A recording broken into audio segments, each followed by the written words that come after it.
Moi boa tarde a todas e a todos, benvidos a este luns 16 de marzo, luns no Ateneo, no que, sen dúbida, vamos a falar do mar. E non é posible entender Galicia sen mirar cara ao mar, porque non só é parte fundamental da nosa paisaxe, constitúe un dos principais motores socioeconómicos do noso territorio. Ademais, o medio mariño foi fonte de inspiración para os axentes xeradores de cultura tradicionais en Galicia. Sen dúbida, o mar é un dos principais activos a hora de forxar a identidade do pobo galego. Vamos a falar un pouco dun sector que aporta aproximadamente 9.000 millóns de euros cada ano de PIB, o que equivale aproximadamente ao 5% de todo o que se move en Galicia, e conleva 76.000 empregos, tanto directos como indirectos. Galicia é unha potencia mundial tanto en pesca como en acuicultura, e esa fortaleza depende dun equilibrio biolóxico, físico, químico moi frágil. Moi frágil e que hoxe en día está ante un reto, o reto do cambio climático, do que tamén falaremos durante o día de hoxe. Porque en que dimensións pode atacar o cambio climático ao noso mar? Bueno, pois o incremento da temperatura media, que xa estamos revisando, hai datos registrados, a acidificación dos océanos debido á captura do CO2 e a absorción no mar, e tamén episodios como os que acabamos de vivir estes días, de borrasca tras borrasca, que esas masas de auga doce, cando se xuntan coas masas de auga mariña, o que fai é disminuir drásticamente a salinidade do mar. Afortunadamente en Galicia temos ferramentas para combatir ou polo menos para estudiar estes fenómenos, como por exemplo o INTECMAR. O INTECMAR é unha institución de vanguarda a nivel mundial. É un organismo público responsable do control de calidade do medio mariño e da aplicación legislativa e sanitaria aos produtos do mar. En definitiva, é o centro clave que permite comercializar con todas as garantías os produtos do mar e manter a excelente reputación que teñen os mariscos galegos. E para falar de todo isto temos hoxe aquí a Covadonga Salgado. Boa tarde, Covadonga.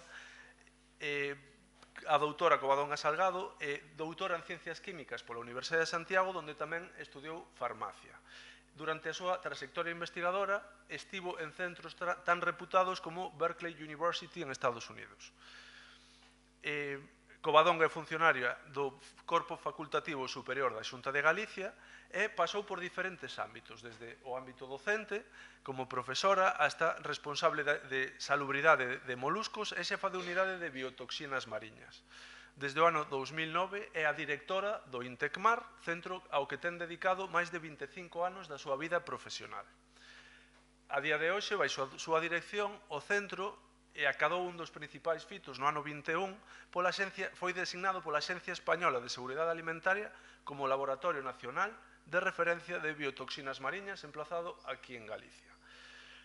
Tamén actuou como auditora técnica para a ENAC e participou en inspeccións tanto en Europa como en países como China, Islandia e Nova Zelanda. Ademais, colabora habitualmente como experta en grupos de traballo en organismos tan reputados como a FAO e a Comisión Europea. Sen máis, deixo-vos con Covadonga. Benvida, Covadonga, e ogallá disfrutedes moito da súa conferencia.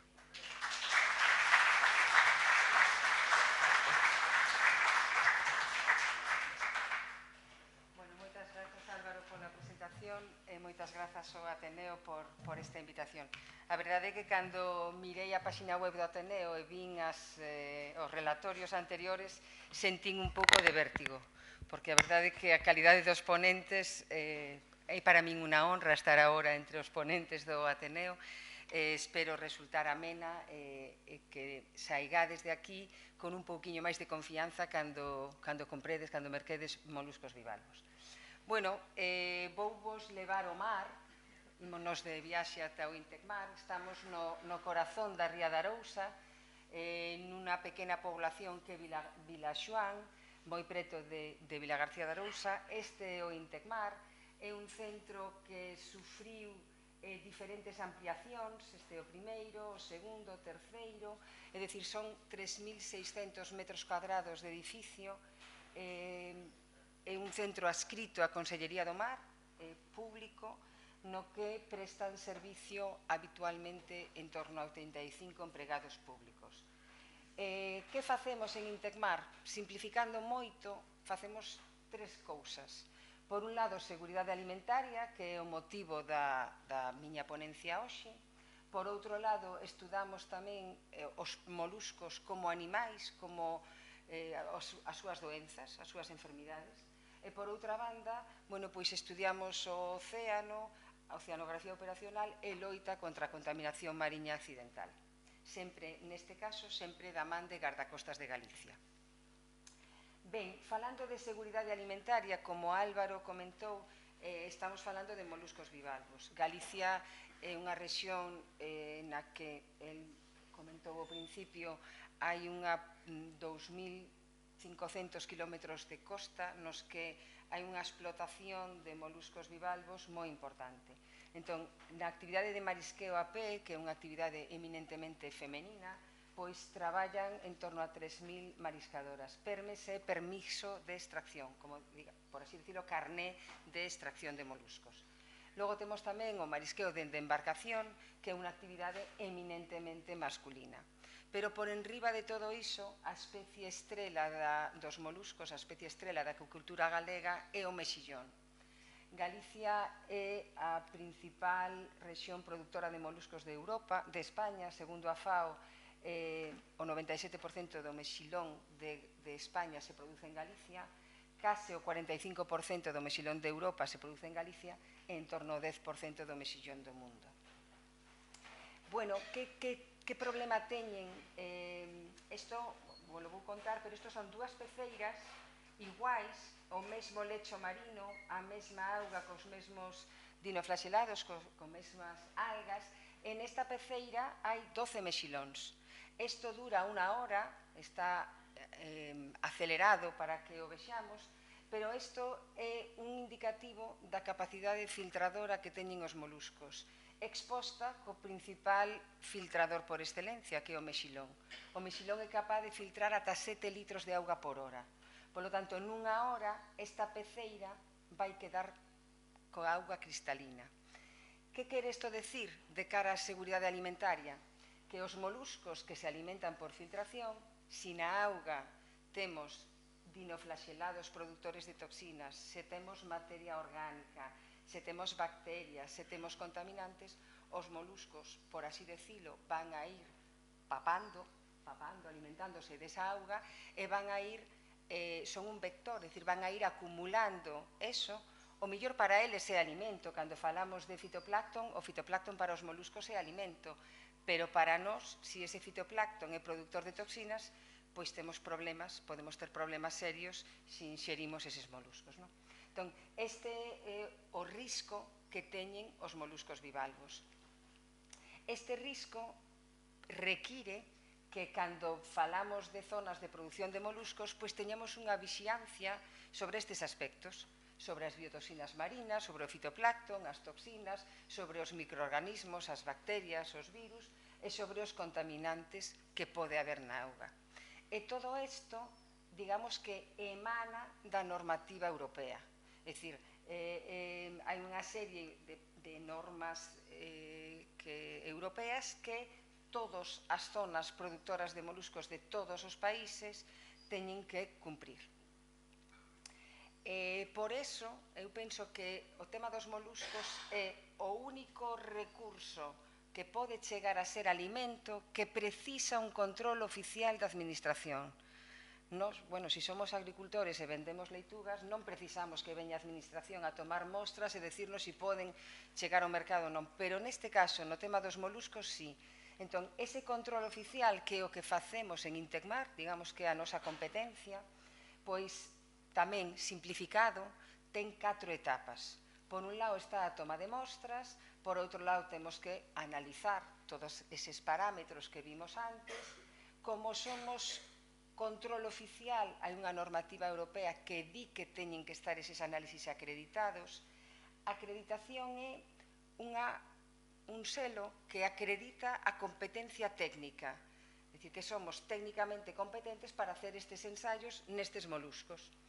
E logo, evidentemente, require unha toma de decisións.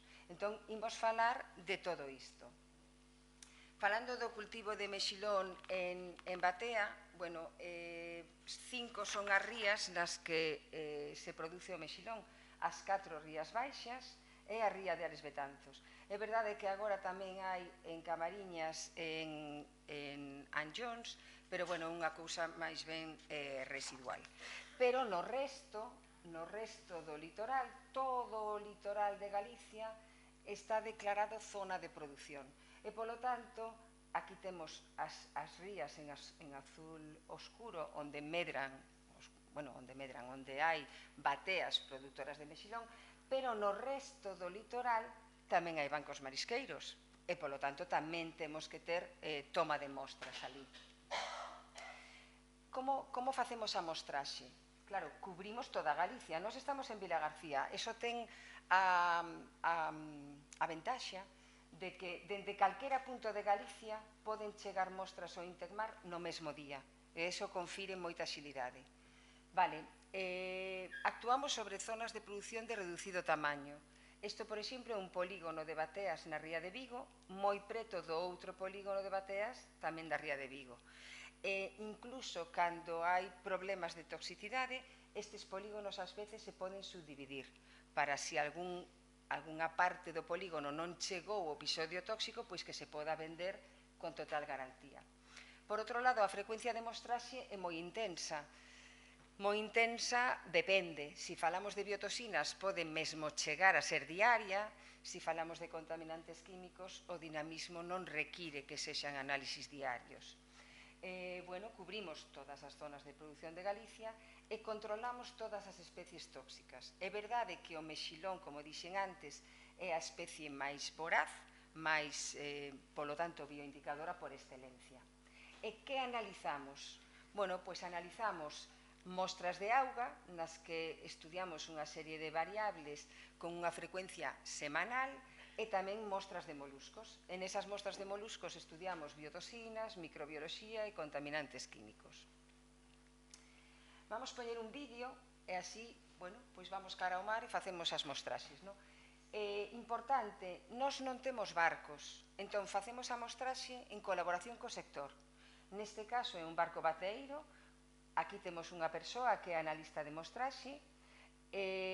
Nos polígonos de mexilón hai unhas bateas que están sinaladas como puntos fixos de mostraxe, se levanta a corda coa grúa do barco e se toman mostras a 3 diferentes profundidades da corda. As cordas de mexilón, claro, dependendo da situación do polígono, porque ás veces non hai 12 metros de profundidade, pero as cordas de mexilón teñen entre 12 e 15 metros de profundidade, si é que hai, claro. Entón, se collen mostras a 3 diferentes profundidades. Se fai o atadiño e ese é o atadiño das mostras que logo chegan ao laboratorio. Pero tamén se fan análisis de mostras de auga. Aquí estamos vendo unha mostraxe nunha botella, isto se chama botella oceanográfica, a botella vemos que vai aberta polos seus extremos e se sumerxe ata a profundidade desexada. Cando a botella oceanográfica chegou, se lanza un plomo, un mensaxeiro, que pecha a botella, de xeito que nos levamos un testigo de auga para o barco. Este é o que chamamos CTD, é un armazón de ferro no que van colocados diferentes sensores que miden conductividade, temperatura, oxígeno disolto, pH, e vai tomando datos a medida que baixa da columna de auga. Vamos facendo o que chamamos perfís, logo os imos ver. Logo, este equipo se descarga ao final da semana no laboratorio. Vai tomando datos nas diferentes estacións e se descarga no laboratorio. Aquí vemos unha mostraxe de fitoplancton cualitativo con unha manga de plancton. Esta manga é unha red de nylon pola que pasa a auga, leva un plomo abaixo e, cando se sube, vai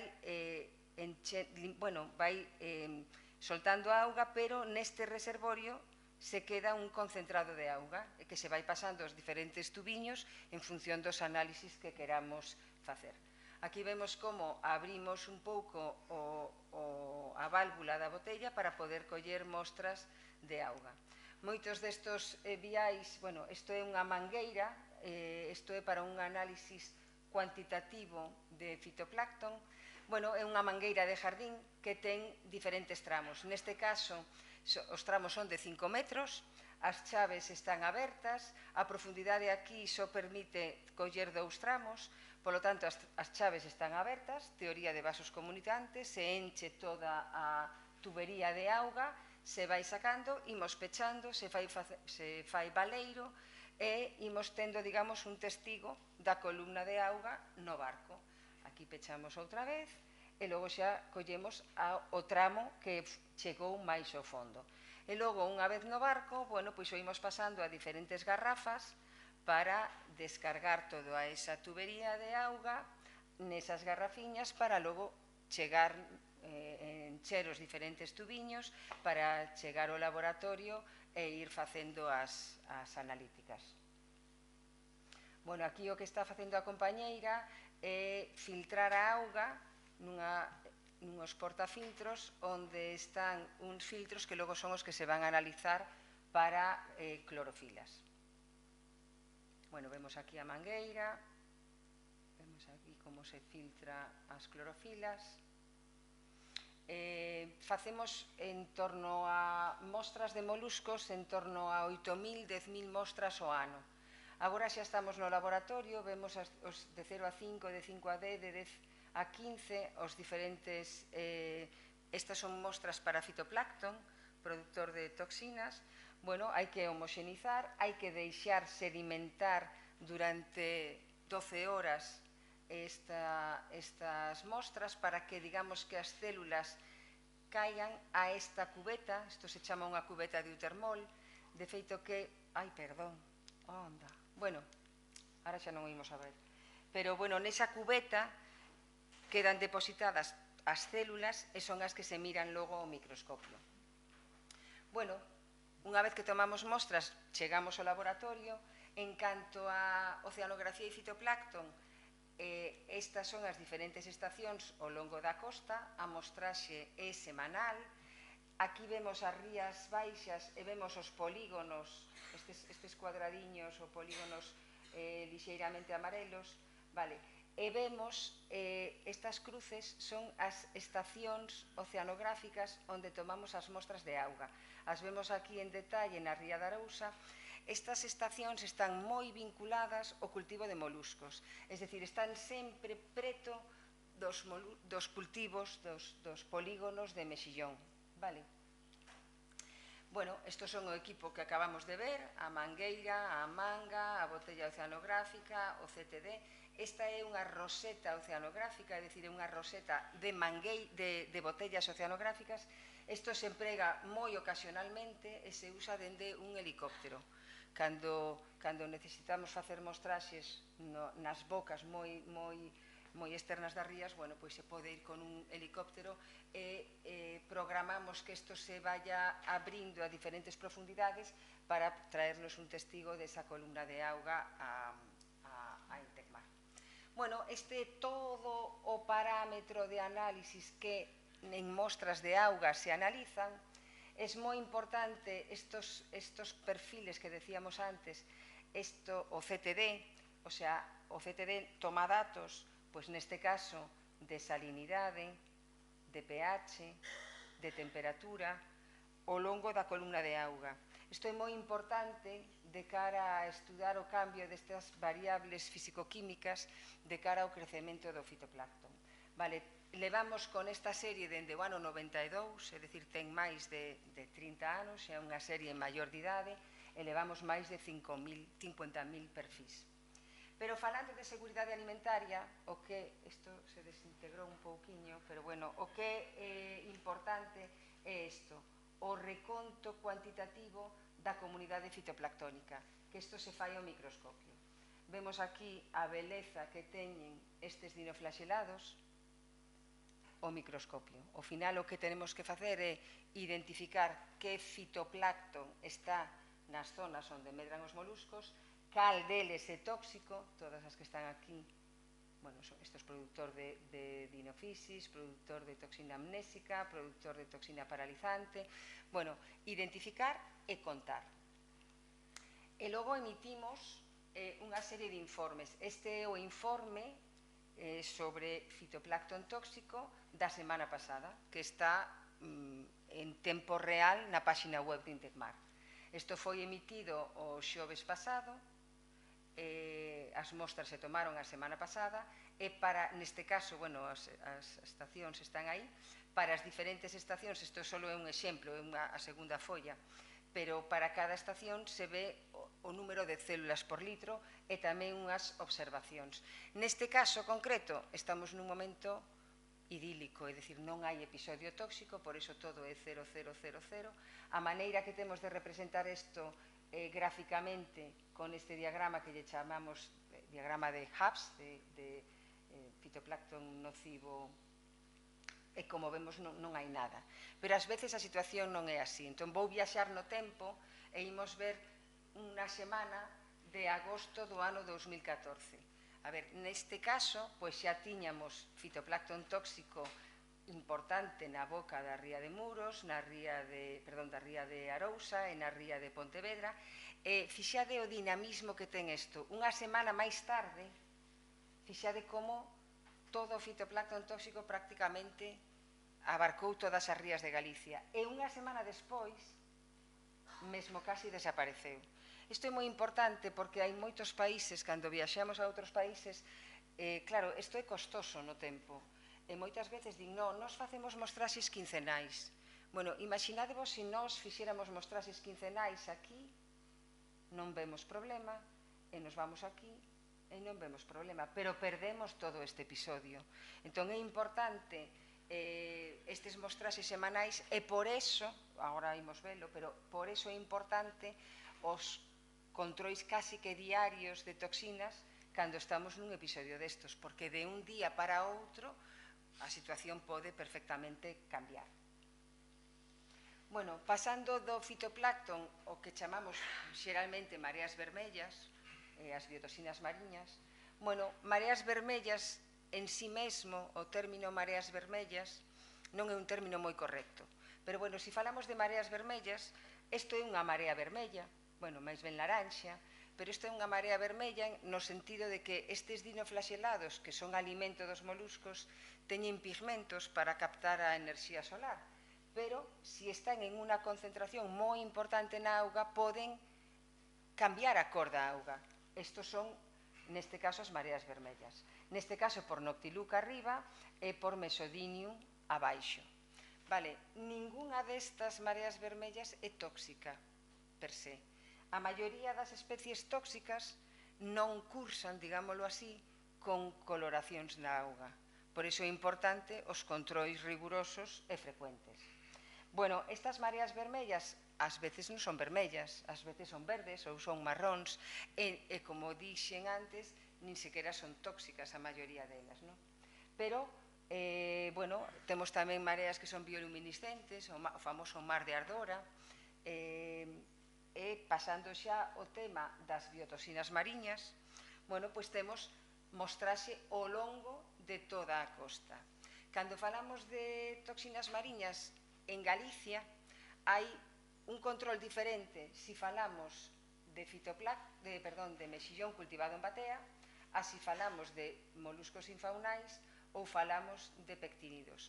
É dicir, as zonas de produción son diferentes e hai moitos países que se se detecta toxina nunha especie, pechan toda a zona.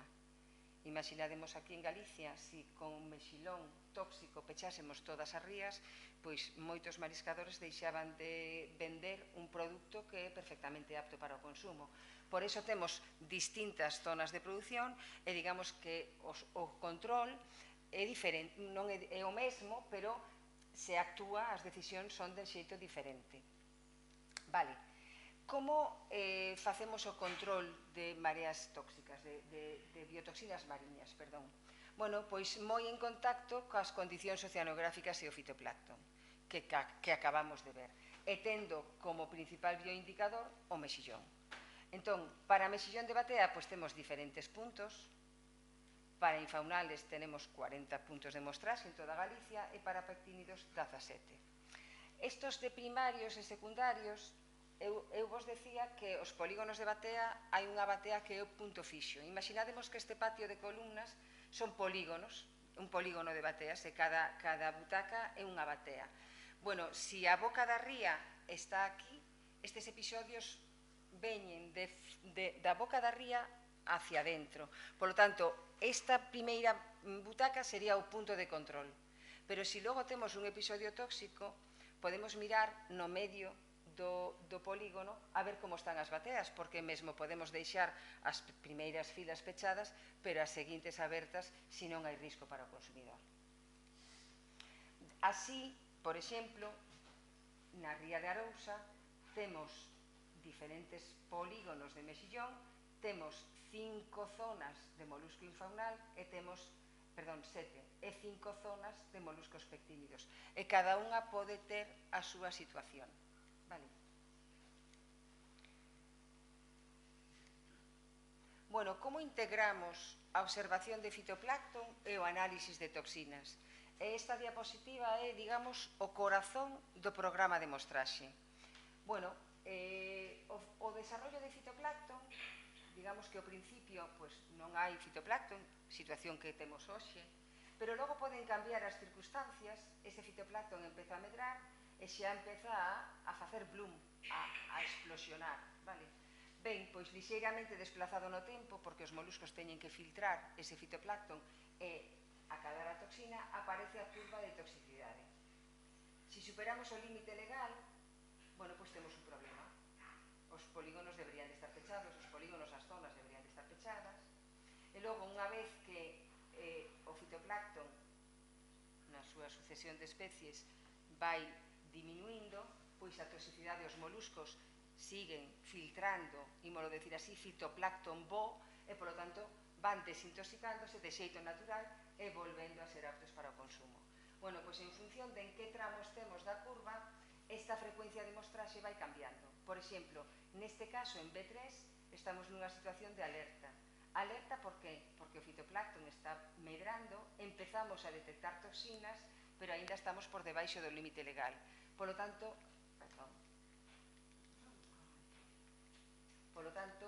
a frecuencia de mostraxe pode chegar a ser diaria. Cando xa estamos na outra parte da curva, o fitoplancton xa diminuíu, as toxinas están reducíndose, a normativa europea nos di que necesitamos 2 resultados por debaixo do límite legal para abrir as zonas. Vale? Entón, este é un pouco como integramos o fitoplancton e os análisis de toxinas. Na páxina web de Intecmar, este é un pantallazo de hoxe, se ve todas as mostras que se están recollendo no día de hoxe e para que unidade van destinadas. Pois para biotoxinas, para hidrocarburos, para microbioloxía, vale. E logo empezamos cos métodos de análisis de toxinas. Falando de toxinas mariñas, hai legisladas na Unión Europea 3 tipos de toxinas. As toxinas paralizantes, que mesmo poden provocar a morte, bloquean a transmisión do impulso nervioso, e en casos severos poden provocar a morte. As toxinas lipofílicas, que son máis ben síntomas de tipo gastrointestinal, náuseas, diarreas, vómitos, e as toxinas amnésicas, que dañan procesos, dañan neuronas que teñen que ver co proceso da memoria, por iso se chaman amnésicas. Bueno, estas son as especies de fitoplancton asociadas aos diferentes tipos de toxina, e todos os métodos de análisis xa dende hai moitos anos son métodos químicos. Bueno, en función dos análisis, os resultados dos análisis están tamén públicos na páxina web de Intecmar. Neste caso, este é un pantallazo de hoxe. Podemos ver que mostras están en curso, cales foron os resultados da semana pasada, do venres pasado, mesmo buscar, porque temos un interés particular nun polígono, pois os resultados dos análisis dese polígono e incluso por data de análise. E logo, claro, en función dos resultados, pois temos que tomar decisións.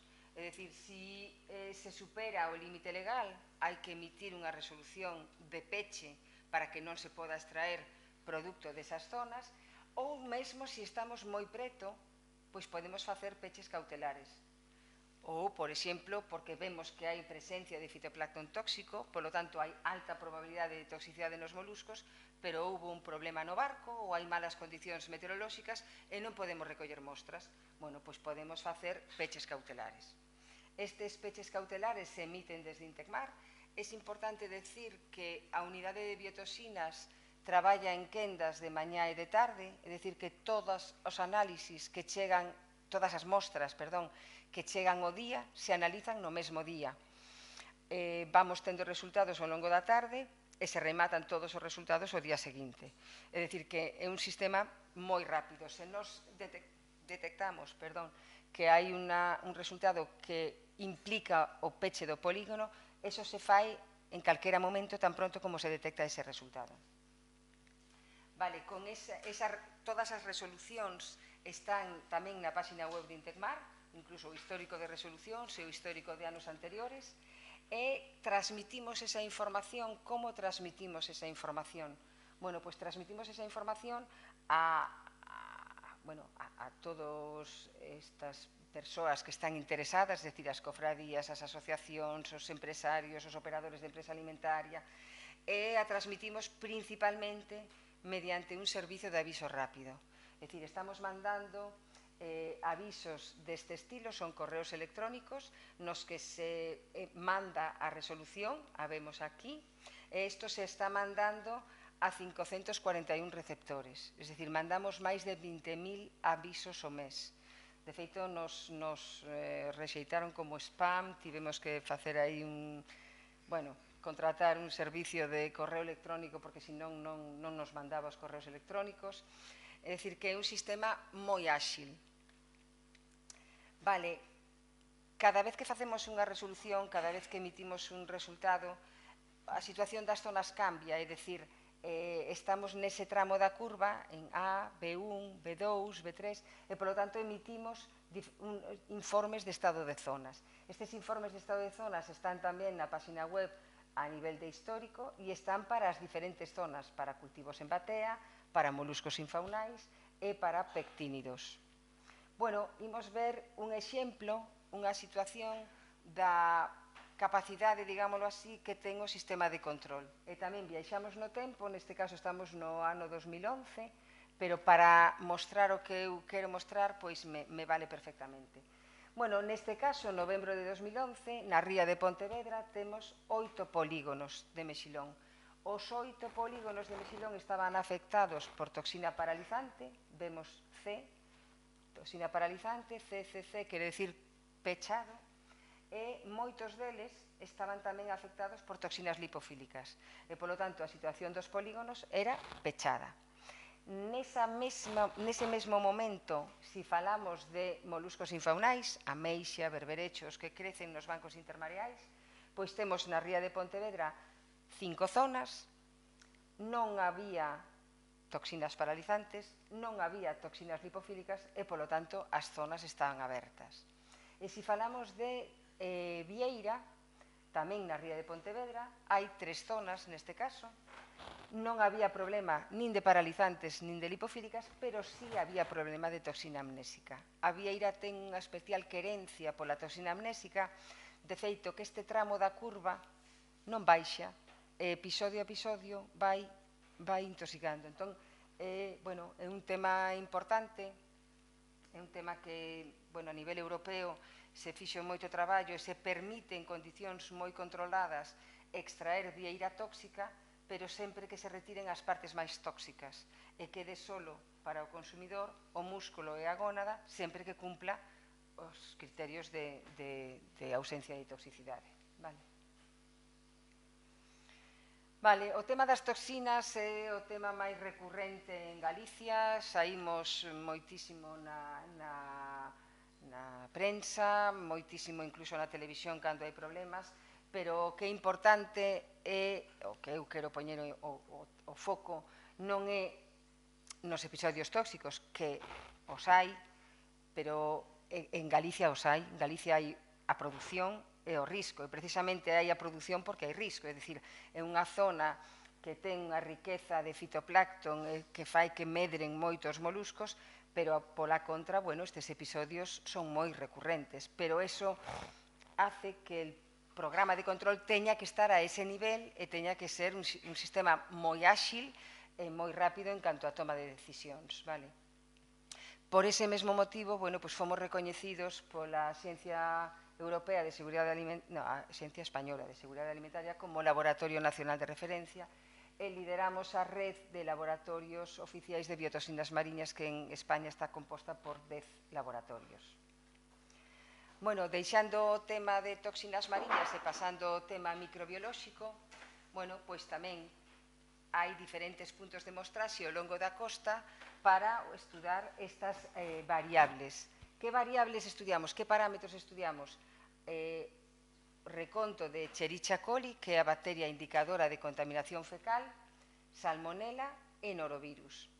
Subrayo esta porque esta é a que nos vai marcar a clasificación das zonas de produción. Bueno, cales son as fontes de contaminación? Bueno, a bacteria Escherichia coli é unha bacteria que está no intestino dos mamíferos, é dicir, nós temos Escherichia coli no noso intestino, os mamíferos o teñen, é dicir que bueno, as fontes de contaminación poden ser mesmo os aportes fluviais, as escorrentías en tempos de choiva, os emisarios de aguas residuais que non depuran ben, o propio transporte marítimo, as propias actividades da pesca, bueno, a agricultura, a gandería, incluso a fauna salvaxe. Este é un pouco, bueno, ilustrar un pouco o método, o número máis probable, que é o método de referencia de E. coli. Aquí están medrando as colonias de coliformes e aquí, en este medio selectivo, pois van medrando as colonias de E. coli para facer o reconto. Que vamos facendo? Bueno, pois mes a mes vamos tomando mostras. Neste caso, isto é unha escala logarítmica. Se estamos por debaixo desta primeira liña azul, estamos falando dunhas zonas de clase A, as zonas máis limpas. Neste caso, estamos falando, bueno, pois dun polígono Cambados C Norte na Illa de Arousa. Se temos contaminación xa un pouquiño entre as dúas primeiras liñas, bueno, pois xa estamos falando dun polígono de clase B, que neste caso é un polígono Pobrae na Ría de Arousa. Se xa superamos a segunda das liñas, bueno, pois estamos en un produto, unha clasificación de clase C. E isto é importante porque de cara ao chegar ao mercado, se as zonas son A, B ou C, pasan por distintos procesos. Así, unha zona de clase A pois chega directamente ao mercado a través dun centro de expedición que lle pon o rexistro sanitario. Unha zona de clase B precisa pasar por unha depuración e unha zona de clase C hai que rebaixar esa carga microbiana. E como se rebaixa? Mediante un tratamento térmico, esterilización, cocción na industria ou ben un proceso de reinstalación. A reinstalación é unha depuración nunha zona natural limpa. Vale.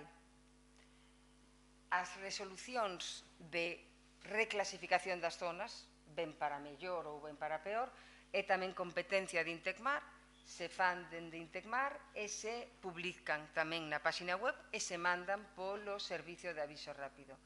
Actualmente, como están as zonas de produción? Bueno, pois se falamos de mexilón, a maior parte delas son de clase B, hai un porcentaxe dun 13% de clase A e hai un par de zonas de produción que son clase C. Se falamos de bancos marisqueiros, xa o ratio non é tan favorable, pero sí que hai que decir que estas zonas de clase C son zonas moi pequeñas, é dicir, imos acotando moito as zonas de clase C no esteiro, nos estuarios, nas zonas máis interiores, onde a circulación da auga non é tan importante e, polo tanto, teñen un nivel de contaminación maior. Outro dos parámetros que temos que controlar son os contaminantes químicos. E dentro dos contaminantes químicos, bueno, pois falamos de metais pesados, de organoclorados e de hidrocarburos. Os métodos analíticos son tamén métodos químicos e hai diferentes puntos de mostraxe ao longo da costa para mexillón cultivado en batea, para mexillón de rocha ou para moluscos infaunais. Aquí, no caso das contaminantes químicos, afortunadamente non hai tantos problemas en Galicia. Sí que é verdade que temos algún problema co chumbo en unha especie de ameixa que non é ameixa, un molusco que se chama relojito, que, bueno, sí que acumula chumbo, polo tanto non se pode extraer con normalidade, e en algunhas zonas de volandeira na ría de Vigo. Pero non é un problema importante en Galicia, pero sí que o temos que controlar. O o que sí quixera tamén poñer de manifiesto é que no caso dos químicos traballamos sobre materia seca, é dicir, que os moluscos se deixan escurrir, se liofilizan, isto é un liofilizador, e cando a liofilización é o cambio de estado de sólido a gas, auga que pasa de sólido a gas. Co cal, al final, temos molusco seco, deshidratado, que se homoxeniza nun molino de bolas e, al final, o que facemos é extraer ese pó. Bueno, o que eu quero poñer en valor aquí é que temos pó de moluscos bivalvos dende a década dos 90. Gardado, porque iso non se altera, e iso é un banco de mostras moi importante. Bueno, outra parte, esa terceira parte do control oficial é a acreditación. A acreditación é ese marchamo da competencia técnica para facer eses análisis. A acreditación de Intecmar data do ano 99. Que quere decir acreditación? Bueno, a acreditación é, de algún xeito, documentar todo. Documentar que o facemos ben.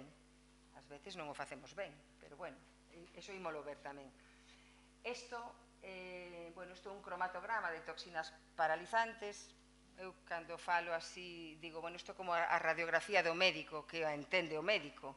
Pois isto é como a radiografía, pero para chegar aquí, e que o entenda o químico, pois hai unos protocolos normalizados de traballo que están descritos, que están validados, hai quen fai que cousas e que cualificación necesita para poder traballar solo, cando, con que equipos, que calibración, que mantemento, que reactivos, que lotes, en que condiciones de presión, de temperatura, se é preciso alguna condición especial para o aparato instrumental. Hai controis de calidade internos e externos, é dicir, os controis de calidade internos son cada 15 días ou cada mes, pois se analizan mostras que dan positivo, que sabemos que dan positivo, ou mostras que sabemos que dan negativo, para verificar que o sistema funciona ben. Os controis de calidade externos son os intercomparativos, nos que temos que ter mostras anuais de diferentes materiais.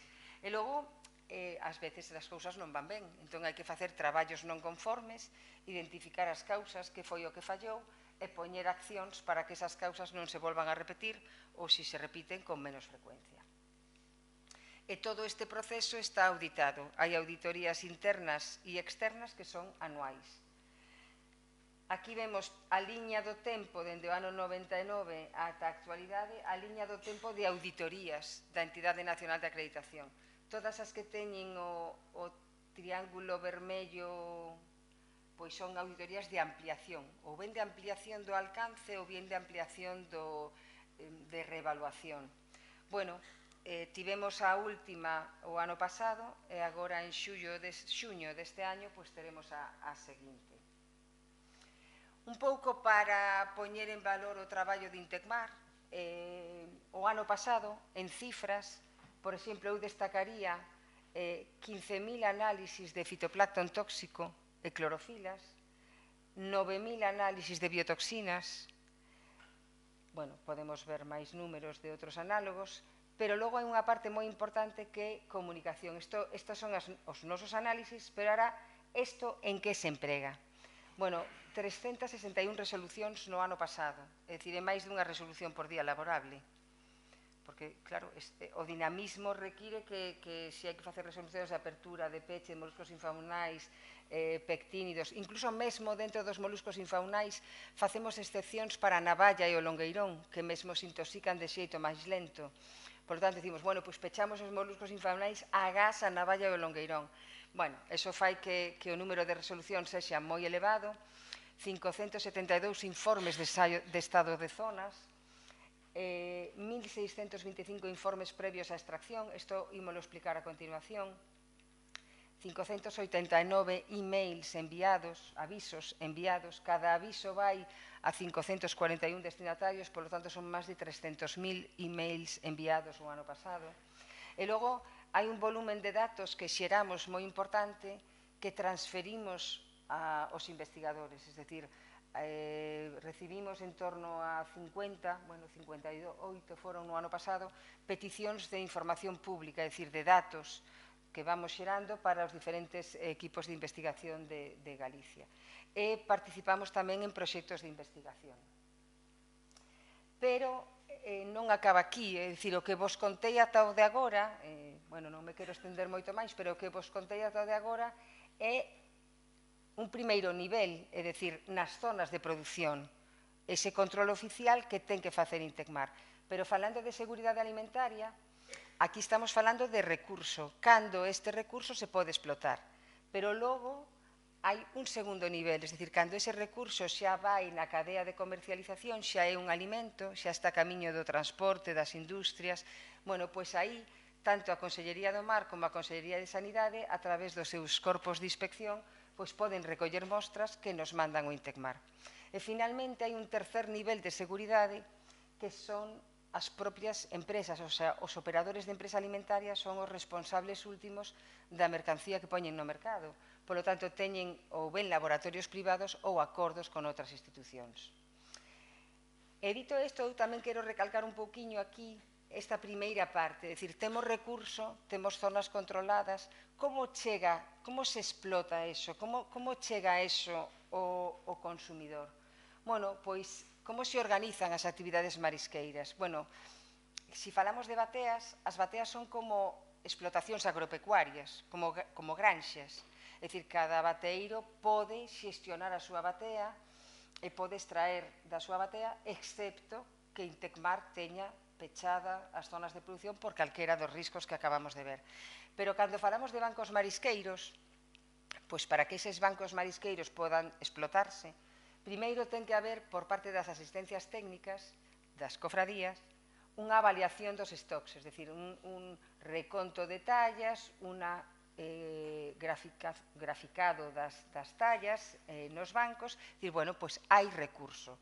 Unha vez que hai ese recurso, a entidade titular da autorización, é dicir, a confraría, di, eu quero extraer isto, e presenta un plan de explotación.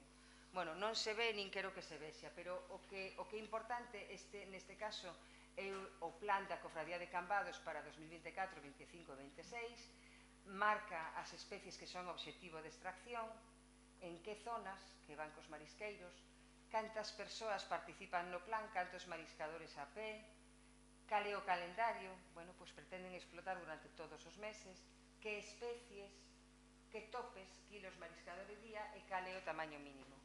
E unha vez que eles presentan ese plan, a Consellería aproba, digamos, ese plan, que son unos plans trianuais por 3 anos, tiñamos 24, 25 e 26. Vale, iso é un plan, pero claro, do ano 24 ao ano 26 poden pasar moitas cousas. Como logo se pon en práctica ese plan? Bueno, pois as cofradías solicitan, eu teño o plan aprobado e agora para este mes ou para este trimestre quero explotar esas zonas. Entón xa poño o pido ao Departamento Territorial, quero tales días, tales zonas, tantos kilos, bueno, pois Intecmar, en base á clasificación das zonas, en base ao estado de zonas, en base aos seus análisis, emite un informe que é preceptivo e vinculante. Sin o informe do Intecmar, que garante a seguridade deses moluscos, non pode haber extracción. E logo os biólogos van facendo a súa avaliación. O Departamento Territorial autoriza que se leve a cabo esa extracción. É dicir, é un proceso cíclico, digamos que avaliación do plan, presentación do plan, aprobación do plan, 3 años. Pero, mes a mes, hai este ciclo pequeno. É dicir, antes de poñer en práctica o plan, o informe do Intecmar é preceptivo e vinculante. Ben, que pasa se no medio do plan nos detectamos presencia de toxinas ou presencia de calquera contaminante? Que pasa? Bueno, eu sempre digo que os moluscos bivalvos non van sin identificar, levan de algún xeito que eu chamo carné de identidade, neste caso un documento de rexistro. Este documento de rexistro se expide nunha especie de terminales TIC-PEX, tecnoloxías de información e comunicación aplicadas a la pesca, son como unha especie de caixeiros automáticos que hai desplegados nos diferentes portos, tamén se pode emitir co DNI electrónico ou con unha especie de tarxetiña tipo bancario que teñen os titulares das explotacións ou as cofradías, entón eles emiten estes documentos de rexistro.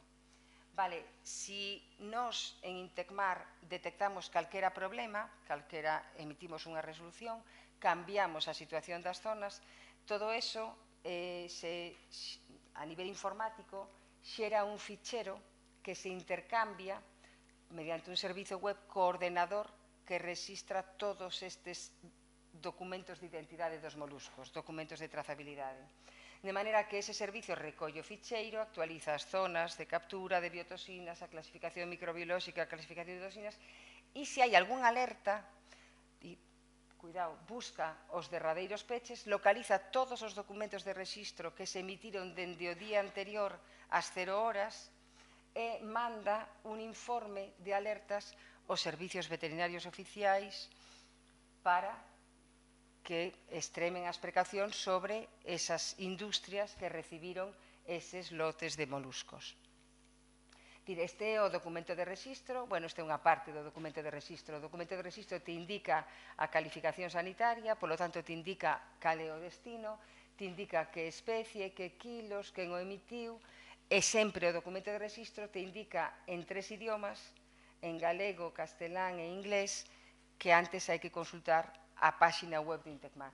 Este é o documento de trazabilidade e isto é o que permite ter localizados todos os lotes, todos os destinos, para, en caso de que houbera calquer tipo de problema, actuar rapidamente e poder facer o que en inglés se chama recall, é dicir, unha recollida de todas esas partidas. Bueno, eu falaba antes que, falou Álvaro na presentación, que Intecmar é punteiro en canto a moluscos bivalvos. Claro, somos punteiros en canto a produción, temos que dar resposta a esta produción, a este sector extractivo tan importante. E a nivel europeo estamos moi recoñecidos. De feito, este mapa, esta diapositiva, mostra todas as auditorías da Unión Europea. A Unión Europea ten un servicio de inspección que garante que a súa normativa en canto a moluscos bivalvos se cumpre de maneira homoxénea nos diferentes países productores europeos ou que exportan a Europa. Este é un mapa que marca todos aqueles países nos que técnicos de Intecmar fomos buscados polos equipos inspectores da Unión Europea e da EFTA, da EFTA Surveillance Authority, para actuar como expertos en auditorías. Hai países como Perú, que se foi 2 veces, Islandia, que se foi 3 veces. Isto un pouco a relevancia de Intecmar. Tamén hai moitísimas visitas, recibimos moitísimas visitas. Por suposto, o Ateneo Viaxeiro ten as portas abertas para recibir visita en Intecmar. As visitas, como vedes, no ano 2020 sufriron un parón, lóxicamente pola COVID, pero estamos novamente abertos a visitas e retomando. E finalizo como empecéi, con este equipo de xente, porque este traballo non é evidentemente traballo meu, eu dirixo como mellor podo, pero eles son os profesionais que día a día están levando o traballo. E nada máis. Moitas gracias.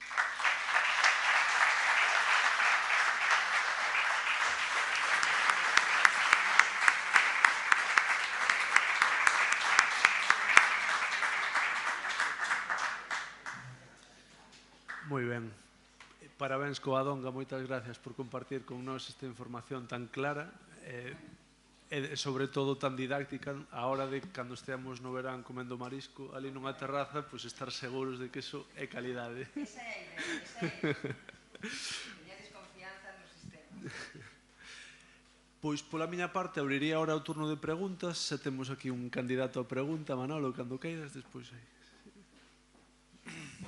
Bueno, pues en primer lugar felicitarte por la conferencia. La verdad es que ha aclarado mucho y sobre todo a mí me ha originado una sensación de confianza en todos los productos que en un momento determinado se pueden consumir. Vamos, no era consciente realmente de lo que hacéis. Quería hacerte 2 preguntas. Primera, no me quedó claro quién toma la decisión del cierre, no sé si eres tú o el consejero o el presidente, y luego cómo reciben los bateeiros los cierres, cómo responden en cuanto a esa situación. Vale, a decisión do peche, é dicir, a decisión do peche é miña, pero non é que seña miña, é dicir, eu teño forma parte das competencias da dirección do Intecmar. Antes, cando eu empecé a traballar en toxinas, isto o levaba a Consellería de Sanidade. A Consellería de Sanidade facía as mostras, facía os resultados e emitía eses resultados a pesca. E logo era a pesca que empechaba as zonas de produción. Claro, eso cando estamos falando de sábados, cando estamos falando de polas tardes, bueno, pois eso, claro, non é fácil. Entón, dende o ano 95, eso todo se integrou en Intecmar, de xeito que non se para. É dicir, as decisións se toman moi rápido. Cando digo moi rápido, digo, eu normalmente traballo en horario de mañá, pero eu teño o teléfono 24/7. Entón, eu pola tarde recibo chamada do xefe de unidade de biotoxinas, me temos un resultado que se sae tal, pois hai que facer o peche. E o peche se fai de maneira inmediato, ás 8 da tarde, ás 7 da tarde, ás 10 da mañá os sábados, é dicir, porque os resultados dos venres se ven o sábado. Entón, esa decisión se toma, pero a decisión é relativamente fácil, porque os límites de biotoxinas están moi marcados. Entón, se se supera, xa non hai nada que falar. Se estamos moi preto, cando facemos os cautelares, aí sí que pode haber algunha disputa. Claro, pero que non dá positivo. Digo, xa, pero non dá positivo que a mostra de hoxe tomada hoxe pola mañá. A de hoxe pola tarde igual xa está, e a de mañá igual xa é tóxica. Entón, bueno, é dicir, é unha decisión que se toma dentro da dirección de Intecmar, a de abrir, pechar ou reclasificar as zonas. Por outra parte, como o toman? Bueno, pois vou ser galega ou vou ser libra. A ver, lóxicamente non o toman ben, porque a eles lle supón un peche da súa actividade extractiva. Pero eles saben que hai toxinas, é dicir, agora xa está moi interiorizado. Anos atrás houbo moitos cans e moitas galiñas que morreron por toxinas mariñas. Entón, eles se deron conta. Claro, que pasa? Non lles gusta, pero o tempo é unha protección para o seu mercado, porque se non pechamos e hai problemas en Europa, o seu mercado, vale. Entón, eles o toman ben, e de feito, cando queren abrir novos mercados, pois veñen, por exemplo, con Mercadona, con algún mayorista, veñen a que lles contemos o sistema de control.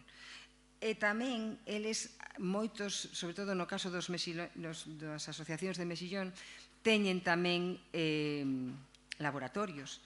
Entón, moitas veces, eles mesmos están vendo que se está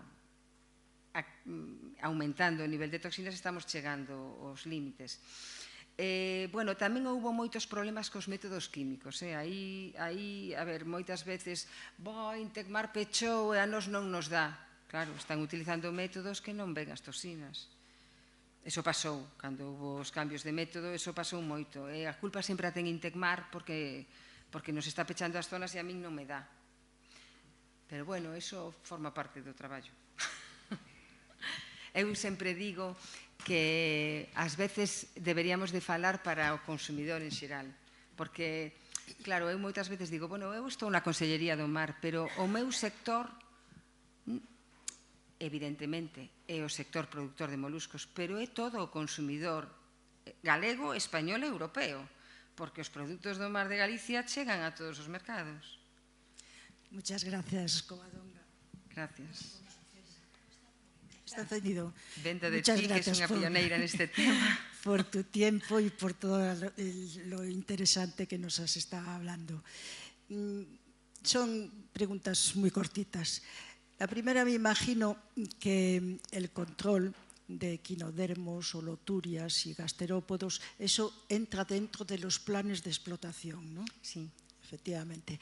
Pero mi pregunta es, ¿qué hacéis con todas las especies alóctonas? ¿Tenéis interés o tenéis algún estudio en relación a ellos? Porque ahora mismo, pues estos días en los periódicos acaba de que se han detectado especies globo dentro de nuestras rías y por eso, como está cambiando continuamente, si tenéis algo pensado sobre las especies alóctonas. A ver, como laboratorio nacional trabajamos en proyectos, o sea, las tetrodotoxinas, por ejemplo, están legisladas en la Unión Europea para peces, efectivamente. Entonces, como laboratorio nacional trabajamos en proyectos que detectan estas toxinas.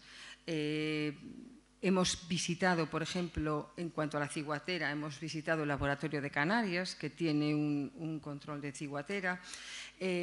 Trabajamos con toxinas emergentes, como las iminas cíclicas, un poco a nivel de investigación y a nivel también porque los métodos químicos de líquido masas, bueno, pues te permiten ver algo más, ¿no? Entonces, a nivel de investigación somos capaces de detectar tetrodotoxinas, ciguatoxinas, ciguatoxinas no, iminas cíclicas.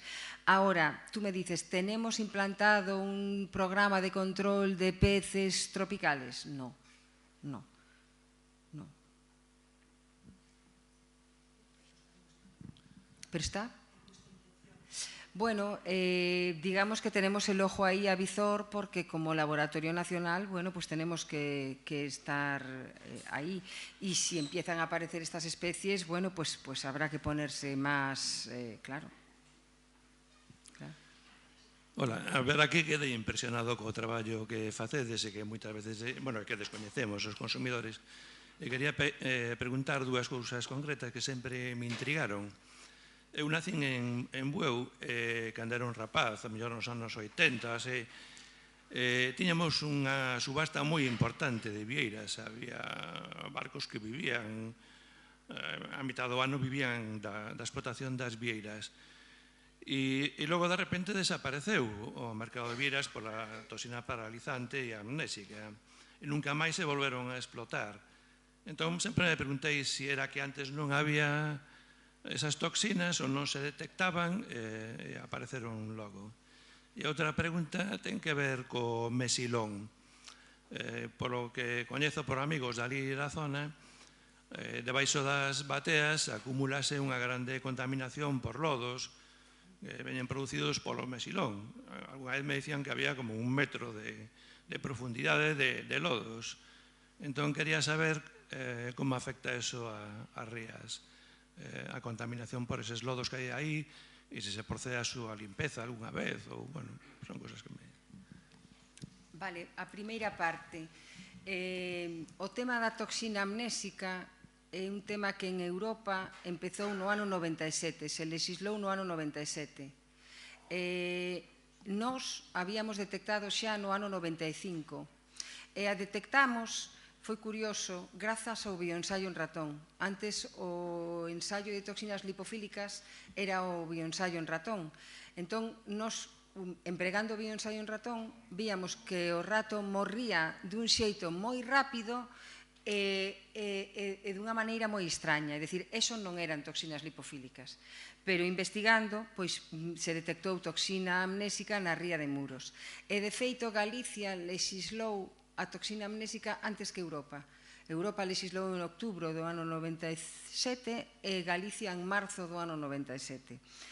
Non había, eu non me atrevería a dicir que non había, o millor provocou algún dano, non se lle ocorreu a ninguén que poidera ser derivado da vieira.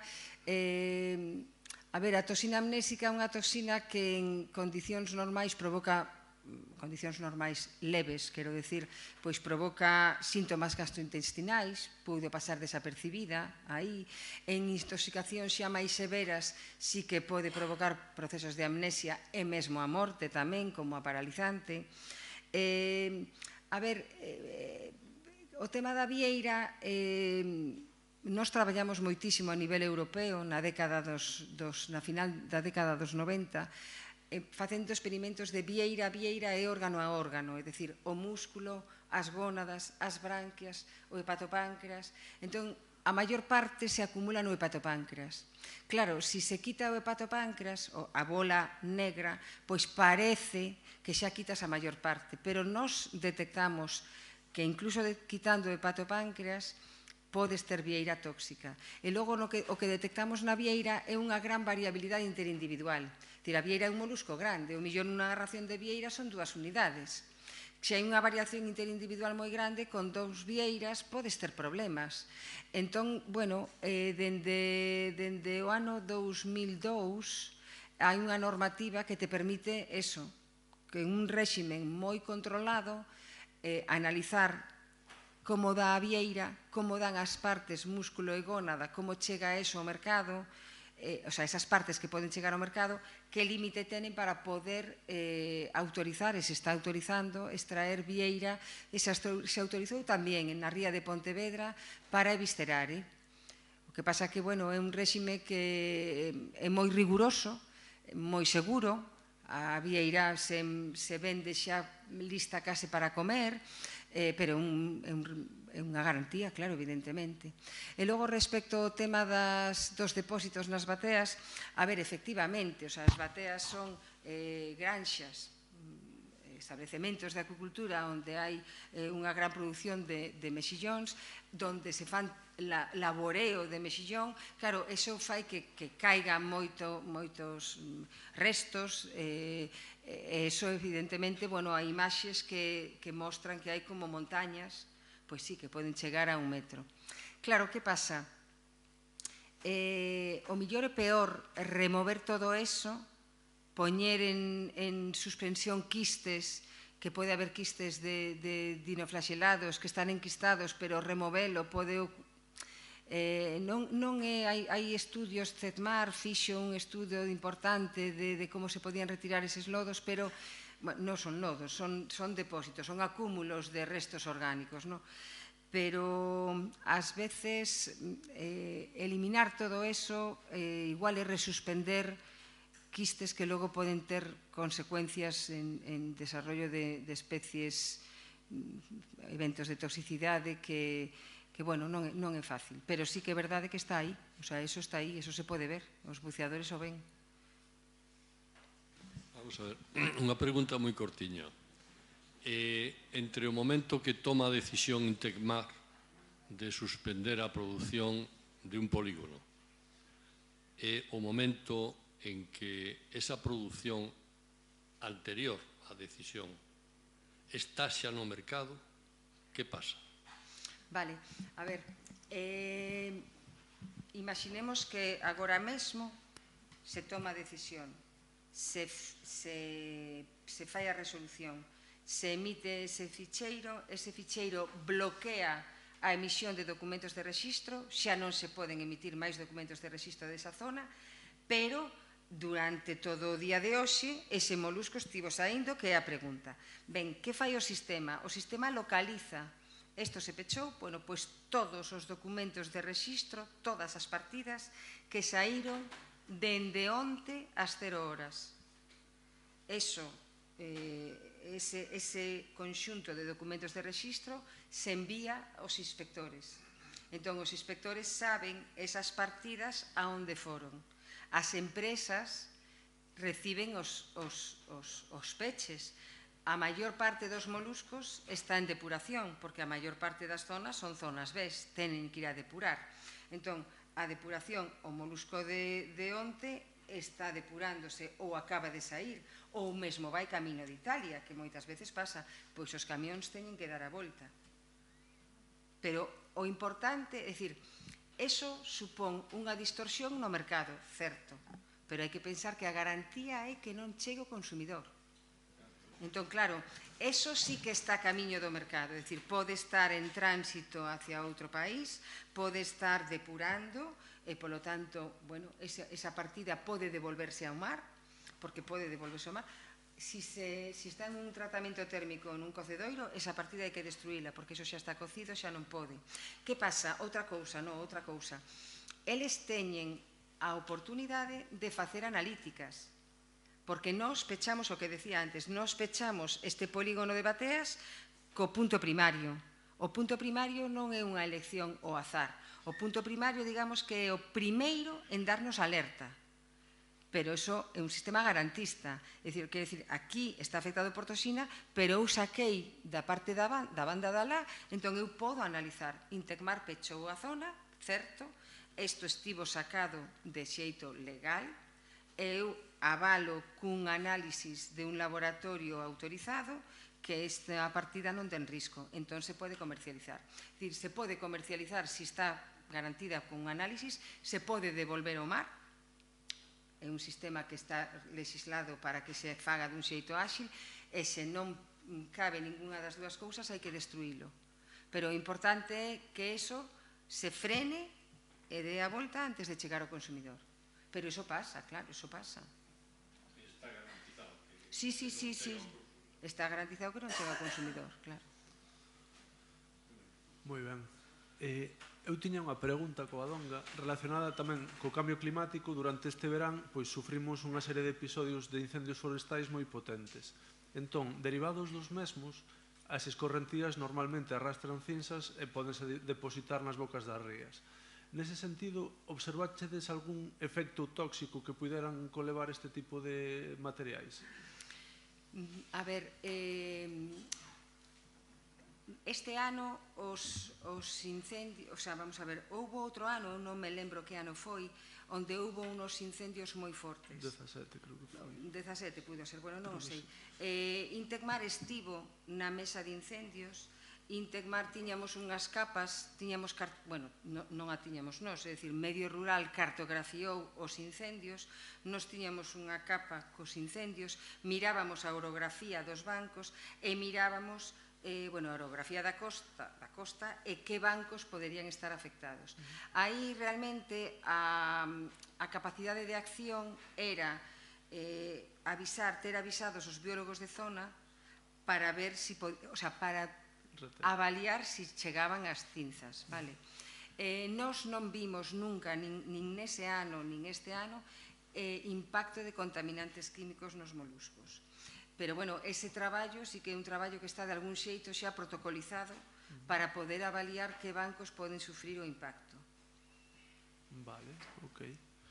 Moi ben. Eu creí que me ibas a preguntar polo cambio, polas choivas e polas baixadas de salinidade. Eso tamén é que as dimensións do cambio climático son múltiples, esa desde logo é outra, o sea que se queres comentarnos algunha cousa. Sí, a ver, eu tiña aquí unha diapositiva, isto de alegro que me fagas esa pregunta, que realmente a fixen eu. Bueno, unha das cousas, porque, a ver, eu falei aquí de seguridade alimentaria, pero como está unha parte, a máis importante do que facemos, pero hai outra parte que é a observación do océano, entón formamos parte do que é o Observatorio Costeiro da Xunta de Galicia. En este observatorio hai 6 estacións que están aquí: A Guardia, Cires, Pilar de Rande, Plataforma de Cortegada, Bolla de Ribeira e Bolla de Muros, que están, son estacións deste estilo, esta é unha, pero non todas son así, que están medindo en continuo, cada 10 minutos, datos de temperatura e salinidade da auga. Entón, neste caso, na Plataforma de Cortegada, temos un banco de probas inmellorable. Bueno, isto é a chuvia acumulada en febreiro, no mes de febreiro. Claro, vemos que o impacto está na fachada atlántica de Galicia. Bueno, pois temos a Plataforma de Cortegada, que está aquí. Entón, está o rexistro de salinidade, non o vedes ben, pero digamos que esta sería a salinidade normal, vale? Isto é dende o día 26 de xaneiro ata o 25 de febreiro.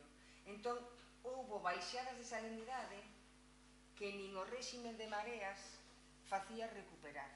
Vale, que pasa? Houbo 22 horas a menos de 5, 20 horas a menos de 5, 5,5 días por debaixo de 10, 3,5 días por debaixo de 5. Milisiemes por centímetro son. La salinidad se mide en porcentaje por 1000, vale. Pero digamos que lo normal son 30. Vale. Entón, isto é agua doce. Sí. E os moluscos en agua doce non sobreviven. No. Entón, claro, pero foi un impacto, outro impacto, outro impacto, outro impacto. Entón, claro, eso fai que o berberecho de Noia houve unha mortalidade moi grande. baixa de carril, pois houve... Entón, realmente son os puntos quizáis de maior impacto. Podemos hacer algo? Non, podemos explicarlo. Podemos... A ver, agora tamén esta é unha parte, pero nós tamén temos estes perfiles que se van facendo nas estacións, bueno, pois podemos ver que incluso a lengua de agua doce puido chegar ata metade da ría de Arousa.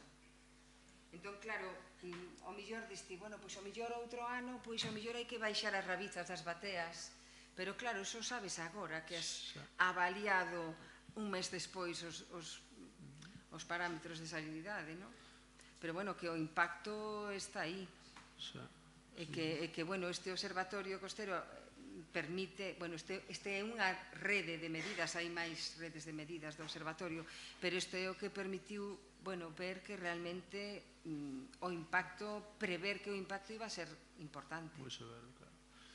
Moi ben, pois, sen máis, vexo que non hai máis preguntas, en agradecemento a Covadonga por ter compartido esta tarde con nós, gustaríame facerche entrega do noso obsequio. Moitas gracias. Moitas gracias.